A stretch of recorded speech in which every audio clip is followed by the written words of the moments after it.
Glória ao Pai, ao Filho e ao Espírito Santo, como era no princípio, agora e sempre. Amém. Um bom dia a todos nós, para todos nós, para você que está ligado, para todos nós que amamos a Deus, que gostamos de ouvir falar de Deus e com Deus.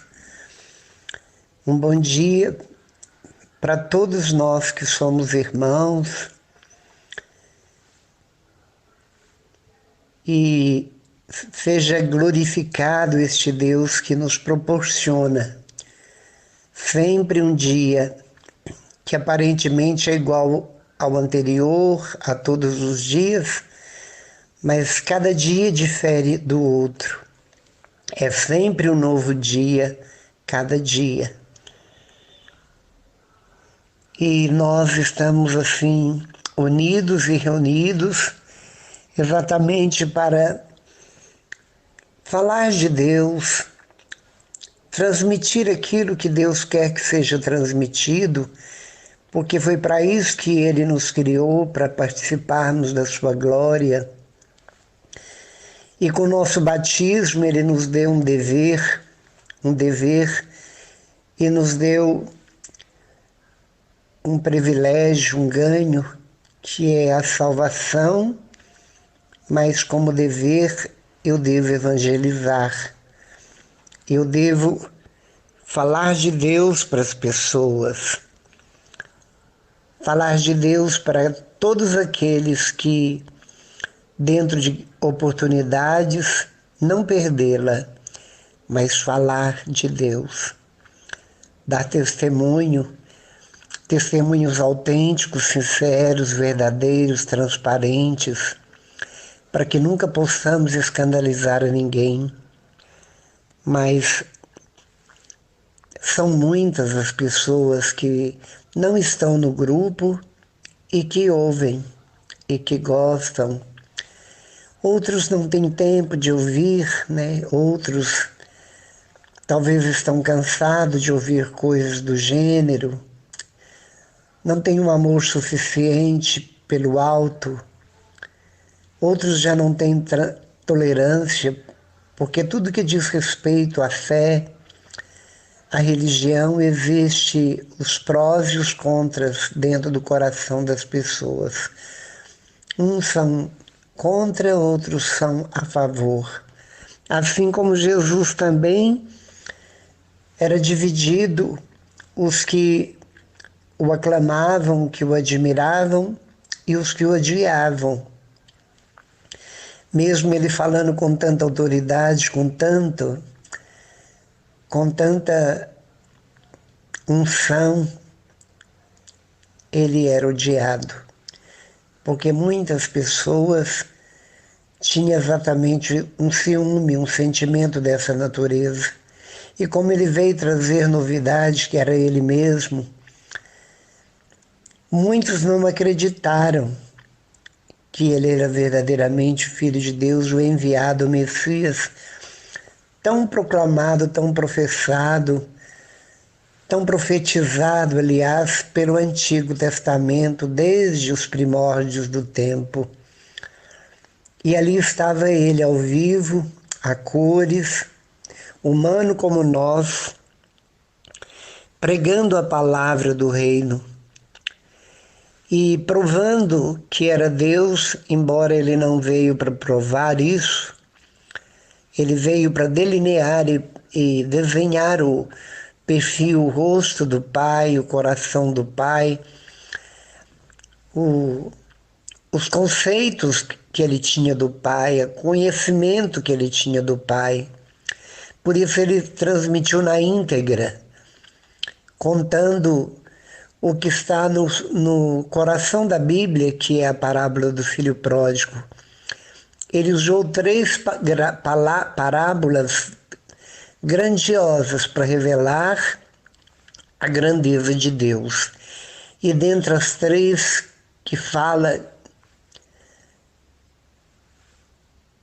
aquela que mais aproxima da verdade de Deus é a parábola do filho pródigo. que é exatamente o coração de Deus, no capítulo 15 de Lucas. Ali, naquela parábola, naquela comparação que ele conta do filho que sai de casa e volta, ele explora a imensurável misericórdia do Pai pelo Filho. E contando para nós que o Pai é assim, que Ele nos ama nessa intensidade, nunca perguntando, nunca cobrando de nós absolutamente nada. Porque quando nós voltamos para Ele, a nossa volta já tem um grande significado. O significado de que eu mudei de direção, que eu voltei para o meu princípio, meu ponto de partida, meu ponto de chegada e meu ponto de referência, que é Ele, por Jesus Cristo, no poder do Espírito Santo. E Ele anseia exatamente por este momento, não absolutamente com um ou com dois, mas com todas as criaturas que, do projeto dele e das mãos de criadoras dele, misericordiosas e amorosas, saíram, nasceram do coração grávido de amor dele por nós. O sonho de Deus se realizou na criação de tudo, mas dentro de tudo ele sente uma dor, porque muitos o desejam, creem, muitos acreditaram em Jesus, nas revelações que Jesus fez dele, mas muitos simplesmente se tornaram indiferentes, completamente indiferentes. Muitos até exibem a palavra ateu, dizendo que são ateus, como se na atualidade fosse uma moda ditada e editada, e muitos que são literalmente racionalistas preferem dizer isso, que não acreditam em Deus. Como não acreditar se tudo aquilo que nós vemos, tudo que nós tocamos, tudo que existe, converge para o nosso bem, para o bem comum? Como não acreditar que se tudo são expressões de amor, tudo se estende a nosso favor para nos ajudar, para nos manter na vida? Tudo, absolutamente tudo tem uma utilidade grandiosa para todos nós, toda a humanidade, indiferente de classes sociais, indiferente de etnias e coisas do gênero. É um amor, é uma oferta, é um privilégio que absolutamente todo ser humano recebe de Deus pela criação. E até nós que Deus nos criou para uns servirem os outros, para sermos úteis uns para os outros, amar uns aos outros, porque Ele não nos criou para viver só, como ilhas, mas Ele nos criou para viver em comunidade, como todos os grupos de criatura, os animais irracionais, e de uma forma plena, mais perfeita, fraterna, o homem, que é a imagem e semelhança dele. E Deus usa exatamente do próprio homem para amar o outro, os irmãos. Por isso Ele sempre está derramando dilúvios de amor no coração da humanidade para que eles possam, dentro desse transbordar do amor do alto, amar aquele que está embaixo, aquele que está perto, aquele que é tocável por mim. E isso não é mérito nosso, é puro dom de Deus, porque Ele é o Pai com coração de mãe e o nome dele é amor, amor com A maiúsculo. E como está no capítulo 13 de Paulo aos Coríntios, está também direcionada essa carta a nós, a todos aqueles que vieram, os que estão vindo, que estão atuando e os que virão. Um grande hino ao amor, amor incondicional, amor que é paciente, amor que não cobra, simplesmente ama, ama por amar, ama porque Deus nos ama e o amor que Deus nos leva a sentir-nos tão amados é que faz com que nós transbordemos de uns de nós para os outros. Como a mãe derrama para o próprio filho, da mesma forma, nós teríamos que ter e viver este mesmo amor de uma mãe pelo próprio filho. Não morrer apenas pelos nossos filhos, mas morrer pelos filhos de outras mães, indistintamente, incondicionalmente, porque o amor é algo que dói. Se ele não doer, não é amor. É preciso renúncia, é preciso sacrifício, é preciso força de vontade, é preciso muita gratidão em nosso coração por aquele que nos criou, porque na atitude de amarmos uns aos outros há muito mais alegria em doar do que estar recebendo de outros. É óbvio que quando nós necessitamos de algo que nos é dado gratuitamente, essa gratidão que Deus põe no nosso coração, ela eterniza-se. E quando nós sabemos o quanto é valioso um sorriso, um abraço, uma ajuda em qualquer circunstâncias difíceis de nossas vidas,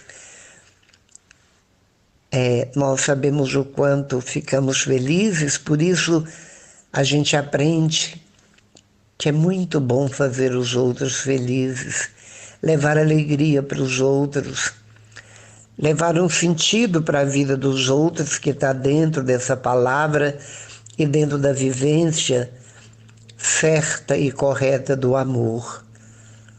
Deste amor com que Deus nos criou e gostaria tanto que não fosse simplesmente uma utopia, mas que ele se realizasse, que ele acontecesse.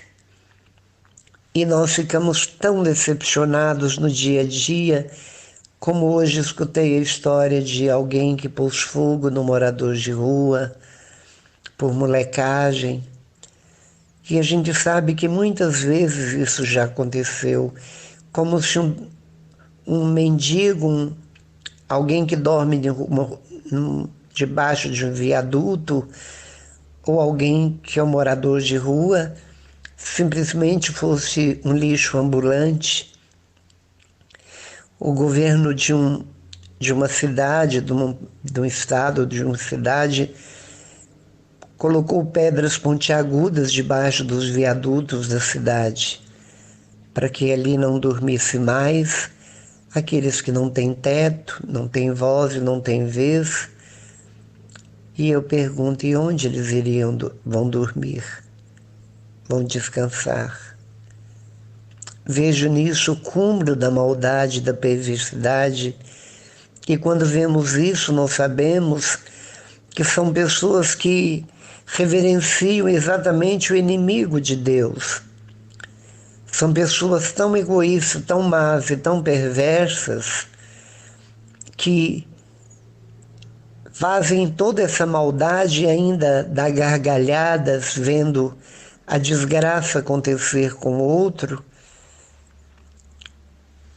simplesmente por um prazer.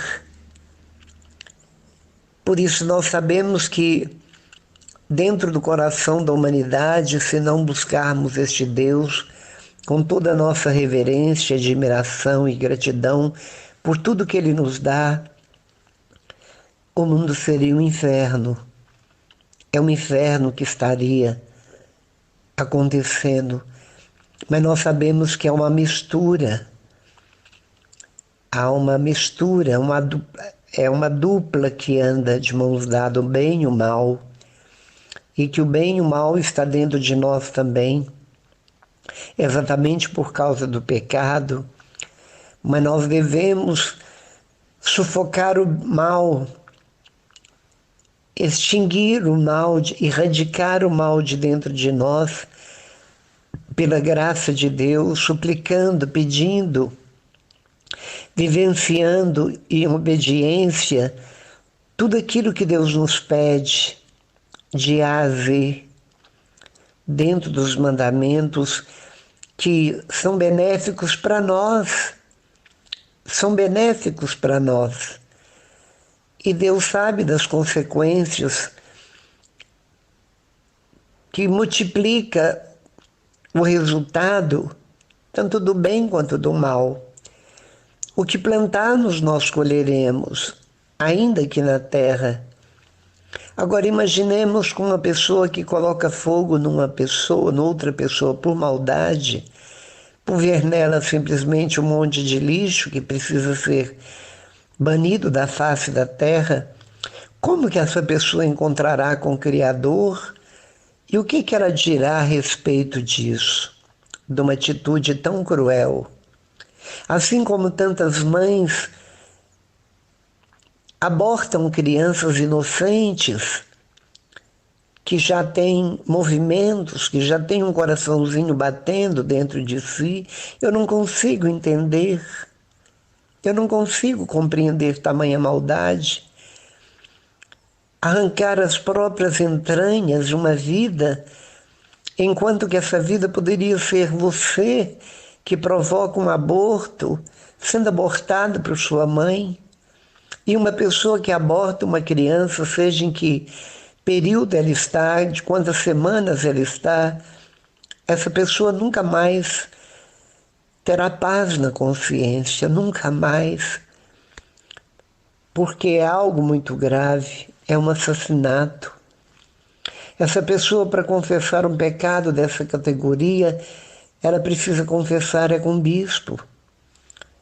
Ela precisa ser aconselhada por alguém superior ao padre na questão de hierarquia e de ordem,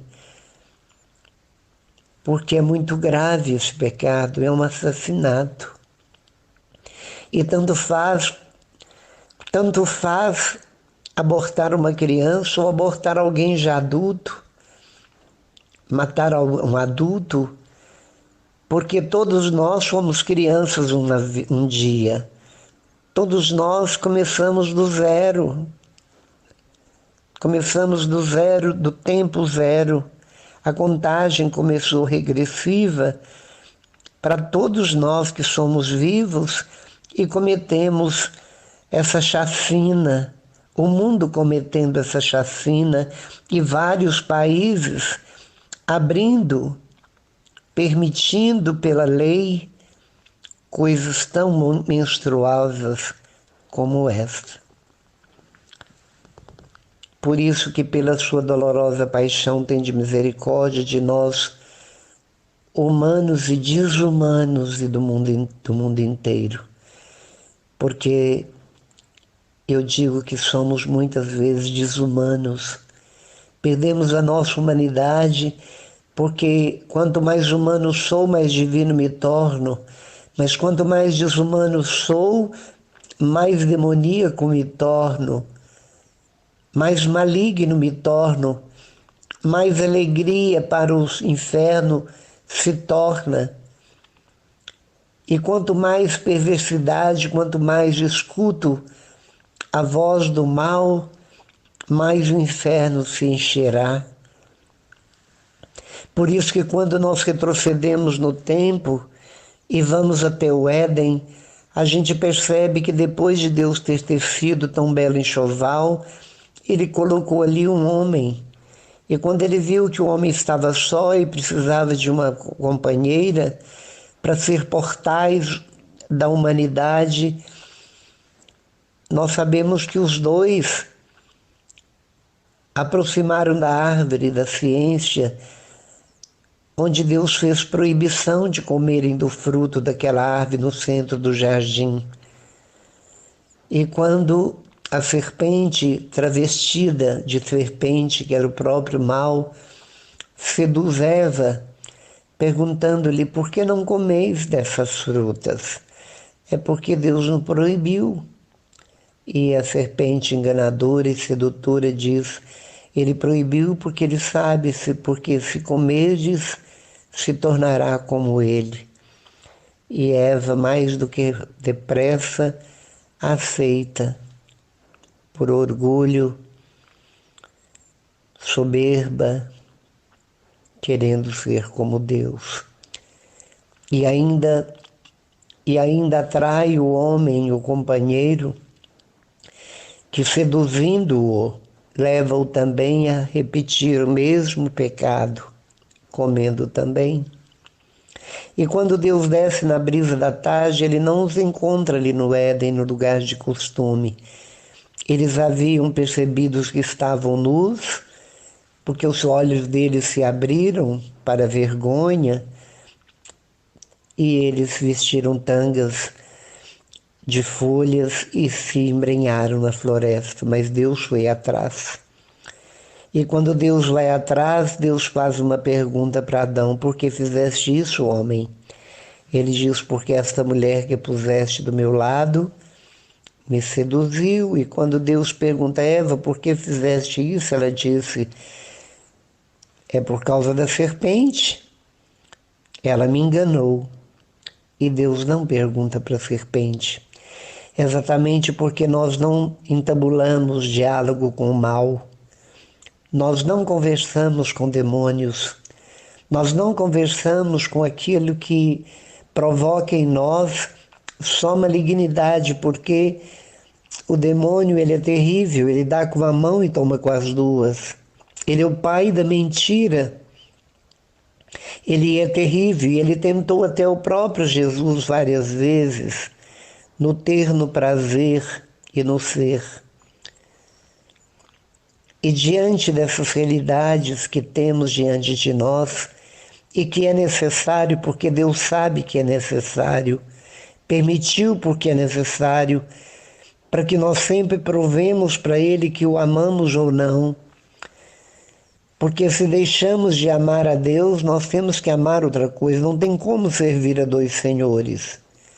Embora tenha quem comungue na mesa que é o próprio Calvário da Igreja Católica, e comunga nas mesas de outros deuses, de outros segmentos, de outras filosofias, de outros cultos, e fazem isso como se fosse algo comum, não tem uma fidelidade a toda prova, assim como Deus exigiu de Abraão para sacrificar Isaque, assim como Deus nos prova sempre, permitindo coisas desagradáveis, talvez até tragédias, para nós provarmos que o amamos e que os desígnios são Ele, que se Ele permitiu é porque Ele sabe. Nós nada sabemos. E acreditar que tudo concorre para o bem dos que amam a Deus. As coisas mais trágicas, se acontecem conosco, nós temos que acreditar pela palavra que tudo concorre para o bem dos que amam a Deus. E concorrem, porque nós sabemos que mortos ou vivos somos de Deus. E quando nós morremos, nós sabemos que não se nasce num berço e termina nossa vida num túmulo. Ao contrário, quando nós morremos, quando nós fechamos os olhos para este mundo que é fascinante, esse mundo que é tentador, nós abrimos nossos olhos para uma verdade nova, para uma eternidade que nunca cessará. Mas tudo isso depende do que eu fiz, do que eu plantei, para que do outro lado eu colha. Se eu plantei o bem, o amor, é isso que eu colherei depois. Se eu semeei trevas, se eu semeei o mal, se eu destilei venenos nos ouvidos, através do matar o outro, numa fofoca, coisas do gênero, eu irei também para onde eu fiz a escolha. O sofrimento daqueles que eu maltratei, eu pagarei também em dobro e colherei muitas vezes mais, assim como um grão plantado e semeado promove espigas, com centenas e centenas de outras sementes multiplicadas. E quando nós caminhamos com Jesus, nós sabemos que Ele é a felicidade do homem. Não existe vida feliz sem Deus. Por mais que o homem queira e acha que o dinheiro dele, os tesouros dele, que os amigos dele, que o nome dele, que tudo aquilo que ele possui de propriedades faz dele alguém invencível, alguém imortal, há um engano terrível. Tudo não passa de ilusões, ilusão. Porque assim como no Covid Deus mostrou que tanto pobres e ricos, bonitos e feios, milionários, pessoas que têm todo o poder na mão, todos passaram pelos mesmos sofrimentos da falta de oxigênio que gratuitamente Deus dá e ninguém sabe agradecer. Mas quando falta, a pessoa desespera, suplica e pede um respirador, uma bala de oxigênio. E eu pergunto, quanto custa um metro? Quanto custa 1 quilo de paz, de oxigênio? Daquilo que é vital à vida, não tem preço. Porque o maior espetáculo da vida é viver. E nós nem lembramos que nós estamos respirando, nós nem lembramos que nosso coração bate sem que nós acionamos nenhum botão.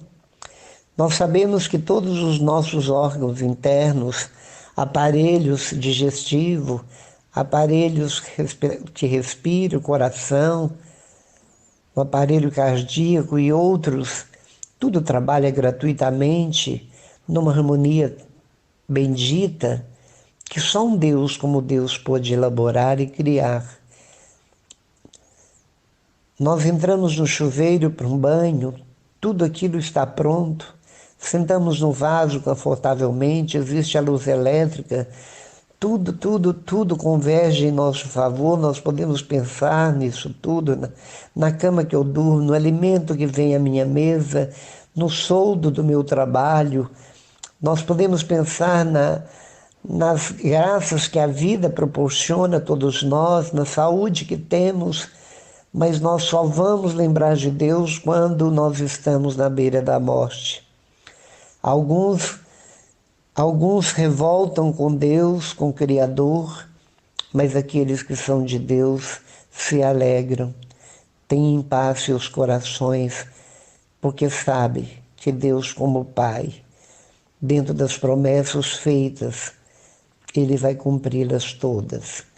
Iremos diretamente para um lugar inverbalizável, inimaginável, indescritível, que é viver sob o seu olhar, dentro da sua luz, na plenitude da santidade dele, onde gozaremos por toda a eternidade algo que eu volto a dizer, por mais que você tenha tido alegrias neste mundo, orgasmos neste mundo, por uma alegria de algo que se ganha, por algo que se adquire, nada compara, nada tem comparação com aquilo que há de vir para aqueles que temem a Deus, que amam a Deus, que confiam em Deus, que se abandonam nesta vida a Deus e que esperam ansiosamente por este tempo e este momento. Por isso, um dos capítulos que eu mais amo na palavra é o capítulo 11, no versículo 28 de Mateus, onde Jesus, o Filho amado de Deus, que é o próprio coração de Deus, sempre falo, não me canso de dizer, foi inserido no meio de nós exatamente para derramar amor. Não um amor humano, mas um amor que vai além. Um amor que faz milagres, um amor que compadece, um amor que chora com os que choram, que se alegra com os que se alegram, um amor que compadece e ressuscita mortos, que abre os olhos dos cegos, que abre, com uma simples palavra zéfeta, os ouvidos dos surdos, que simplesmente manda os aleijados levantarem e por aí em diante. E fora a palavra, que é algo que verdadeiramente nos enche de coragem, de esperança e abre dentro do nosso coração um cenário novo. É como se Jesus viesse descortinar dentro de nós tudo que estava escuro, um tempo difícil, uma perseguição difícil, uma cultura terrível. Ele vai abrir uma cortina onde do outro lado da cortina, no palco, há uma luminosidade inexplicável. Há um cenário que mais podemos dizer que é um paradise, um Éden, algo inexprimível, inexplicável, como disse anteriormente. Uma luminosidade que cega aqueles que estão vivos e ainda estão na terra, mas que é uma luz das quais eu também me torno, exatamente por passar pelas purificações daquilo que a igreja nos ensina sobre a igreja padecente, e vou me purificando e vou brilhando, porque a luz de Deus vai em mim penetrando, e quando ela penetra por inteiro, eu passo a ser um com Deus. Por isso o céu é uma imensurável luz, onde todos adoram Deus dia e noite e não se cansam, onde os cantos angelicais ressoam em todos os cantos deste lugar, onde a Virgem Maria é amada, venerada, onde Jesus sentado ao lado do Pai e tendo o Espírito Santo sobre suas cabeças, derramando fogo e luz em todas as direções, complementam todo o cenário, todo este cenário paradisíaco. E é isso que nós devemos esperar, porque a própria palavra fala coisas que os olhos não viram, o coração não sentiu, tais são os bens que Deus tem preparado para aqueles que o amam. E quando Jesus diz, vinde a mim, você que está aflito, que eu te aliviarei. Escute esse chamado de Jesus, porque o que te aflige são preocupações, e as preocupações vêm de pessoas que não acreditam na verdade, não acreditam em milagres, não acreditam em possibilidades de ser amado por Deus, porque nos sentimos muito pecadores. Mas quanto mais pecadores nos sentimos, mais Deus se compadecerá de nós, porque Ele não veio para os santos, Ele veio para os pecadores, para conformá-los ao seu coração. E quando nós vamos nos aproximando de Deus e reconhecendo o nosso próximo nada, Deus usa muito de nós como alguém que usa. Uma mulher usa de uma vassoura que varre, limpa e logo depois abandona a vassoura atrás da porta. Ou um trapinho que limpa, limpa, limpa e depois vai para um lugar escondido. Assim somos nós nas mãos de Deus quando nós o amamos, nos deixamos usar por Deus e Deus nos usa para praticar o bem, realizar milagres como tantos que eu tenho visto acontecer, de pessoas que vêm testemunhar. Você rezou de longe, meu filho, nunca mais teve crise de gritos de medo noturno, nunca mais teve pesadelos. Outros Meu marido transformou, ele não quis vir aqui, mas eu vim no lugar dele. Eu estou feliz, é a melhor fase da minha vida. E quando eu vim aqui, eu vim no estado de desespero. E tantas outras coisas que surgem e acontecem dentro de uma simples oração, um coração simples. Suplique, acredite e abandone, confia e assume a fé daquele que não conseguiu por si mesmo, porque é pela fé, ou pela fé daquele que é a vítima, ou pela fé daquele que é intercessor. E quem realiza a obra é o próprio Jesus. Ele é a ponte, ele é a oração, e ele diz para todos nós: vinde a mim, é indo até ele, é aprendendo a conhecê-lo, é conhecendo tudo aquilo que diz respeito ao seu coração sacratíssimo, recheado de compaixão, amante dos pobres, dos aleijados, dos pobres, dos leprosos, dos sem vez, amigo daqueles que são sofredores, que se pecam muito é porque foi muito agredido, foi violentado na sua infância, perdeu tudo aquilo que dizia respeito à vida, à alegria. Ele veio para nós. Ele veio para aqueles também que sofrem de toda sorte de natureza, mesmo que não conheçam a Deus ou têm revolta, porque, humanamente falando, nós somos levados à revolta exatamente porque nós não acreditamos que os seres humanos são capazes de fazer coisas desse gênero conosco, principalmente quando se trata de nossa família. Por isso, vinde a mim, você que está sofrendo, e eu te aliviarei.